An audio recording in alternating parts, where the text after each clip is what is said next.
Sir, सबसे पहला सवाल यह है, जो पाकिस्तान अफगानिस्तान के बीच तनाव बना हुआ था, फिर पाकिस्तान के जवान भी मर रहे थे, उनके सेना के जवान मर रहे थे लगातार, और तरह तरह के बयान पाकिस्तान की तरफ से आ रहे थे। लेकिन अब लेटेस्ट डेवलपमेंट यह है कि सीज फायर का ऐलान हो गया है। हम आपसे ये जानना चाहते हैं कि सीज फायर के पीछे की असली इनसाइड स्टोरी क्या है, तुर्की की भूमिका क्या है इसमें? जी, ये जी अगर शुरुआत करें तो मतलब आपका मकान मैं बेच सकता हूँ क्या? नहीं बेच सकता। आप मेरी गाड़ी बेच सकते नहीं बेच सकते ना, क्योंकि मालिक आप है और मेरी गाड़ी का मालिक मैं हूँ। यहाँ हम कुछ वही परिस्थिति देख रहे हैं। देखिए, पहले कतरियों ने बोल दिया जी सीज फायर हो गया, उन्होंने एक प्रेस रिलीज निकाल दी, सब कुछ हो गया, सब कुछ फिट है।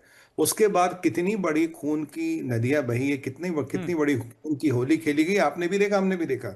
और जो हमारे पास नंबर है वो तो कहीं ज्यादा जो पब्लिकली आए। और इस जंग को, इस खून की होली को हर दिन MH1 पे हम डिकोड करते रहे, बिल्कुल। प्रोडिक्शंस के साथ, एनालिसिस के साथ। आज की परिस्थिति ये है, देखिए, ये मीटिंग होनी थी 2 दिन सर, हम्म। मीटिंग चली है 5 दिन। पहली बात, ये खिंचती गई खिंचती गई खिंचती गई।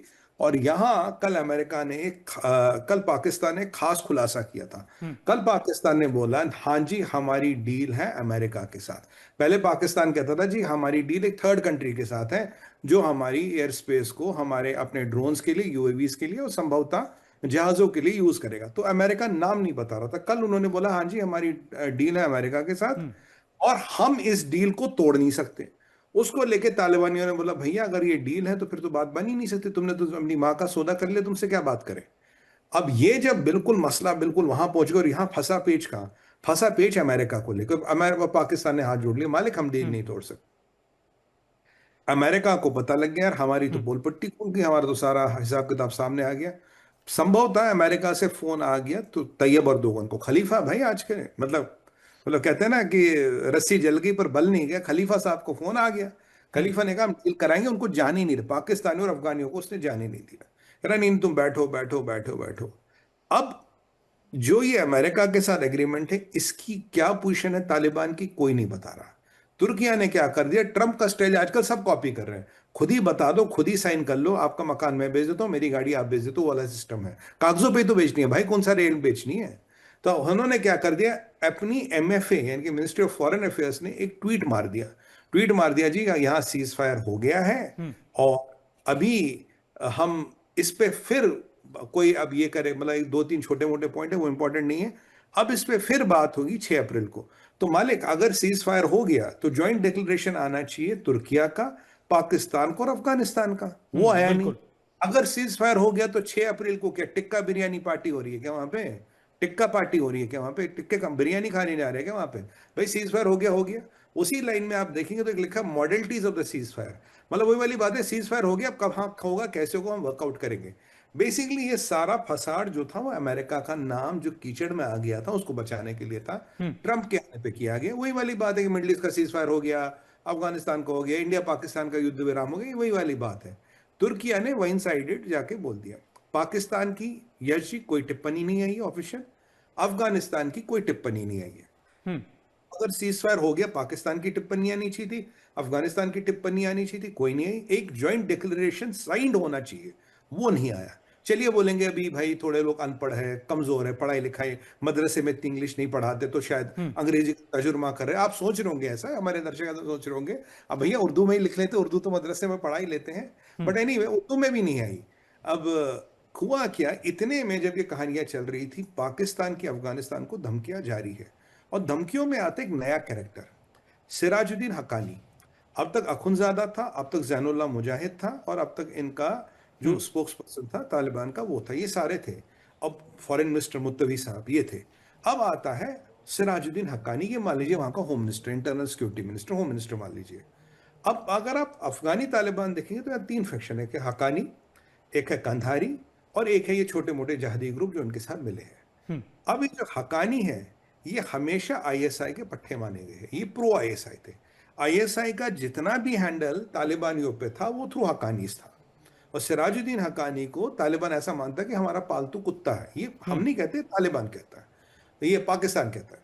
अब सिराजुद्दीन हकानी आते हैं और वो कहते हैं भाई अफगानिस्तान की गैरत को मत ललकारो, अफगानिस्तान के पास ना तुम्हारे से इतना एंटी एयरक्राफ्ट मिसाइल है, ना हथियार है, ना कुछ है।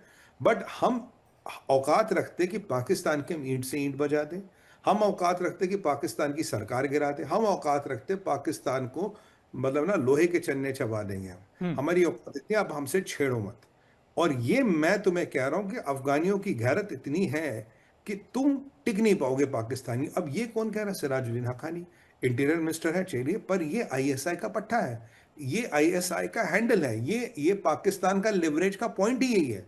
अगर वो आदमी खुलेआम आके पाकिस्तान को धमकी दे रहा है, और मैं ये धमकी को ये रखूं और यहां मैं रखूं टर्की का एमएफए का स्टेटमेंट, तो भैया ये तो वही वाली बात हो गई। अगर दिन को तुम रात को तो रात कहेंगे, वही वाली बात होगी, तुमको जो पसंद हो वही बात करेंगे।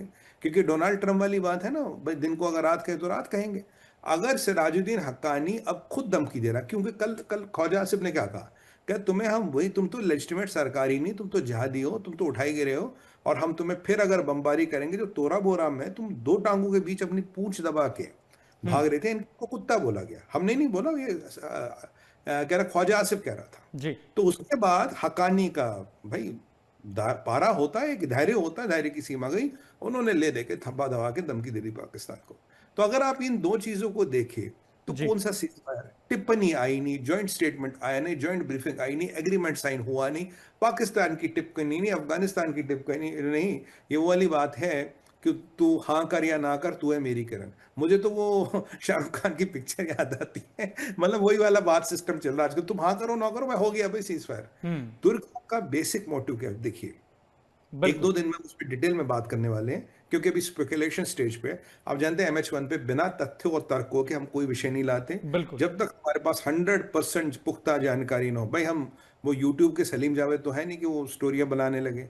देखिए, कुछ तुर्किया का प्लान है भारत को लेके, और तुर्किया में अभी कौन गया था 2 दिन पहले, 1 दिन पहले बांग्लादेश का मंत्री पहुंचा था तुर्किया। हम्म। ये वहां के विदेश मंत्री से मिला, और वहां फिदान खान से, और मिला खलीफा से। ये कुछ बांग्लादेश बांग्लादेश तुर्की और पाकिस्तान बांग्लादेश के माध्यम से कुछ खिचड़ी पका रहे हैं। जो आपने देखा पीछे ग्रेटर बांग्लादेश का नक्शा आया, उसके पीछे तुर्किया का एनजीओ, ये जितनी पोस्चरिंग हो रही है राजशाही में, हम्म। ये सब इनके पीछे जो है तुर्किया है। एक षड्यंत्र रचा जा रहा है, उस षड्यंत्र को चलने के लिए हम नोटाम हमने जारी कर दिए हैं। हम्म। अब उस षड्यंत्र को जानने के लिए जो भारत के नोटाम है, जिन पर हमने डिस्कस किया, ये जरूरी है कि पाकिस्तान अफगानिस्तान से ना लड़े। कारण क्या है? अगर पाकिस्तान अफगानिस्तान से लड़ेगा, पाकिस्तान की आधी सेना आपके गुजरात साइड लग जाएगी हमारे तरफ, आधी वहां लग जाएगी। तो जो कार्यक्रम है, जो कार्रवाई करनी, वो हो नहीं पाएगी।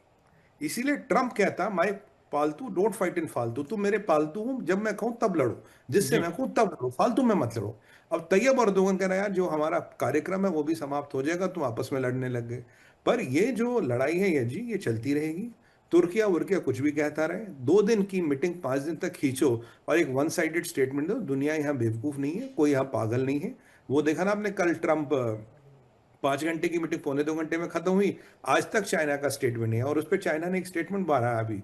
चाइना कहता भाई हम तो सबसे बड़े उदारवादी देश हैं, हम तो पूरी दुनिया के साथ कॉपरेशन करने को तैयार हैं, बिल्कुल। और लोगों की तरह नहीं है। अब सोचिए कितनी बड़ी डील हुई कल, और कितना बड़ा सीज फायर ये हुआ।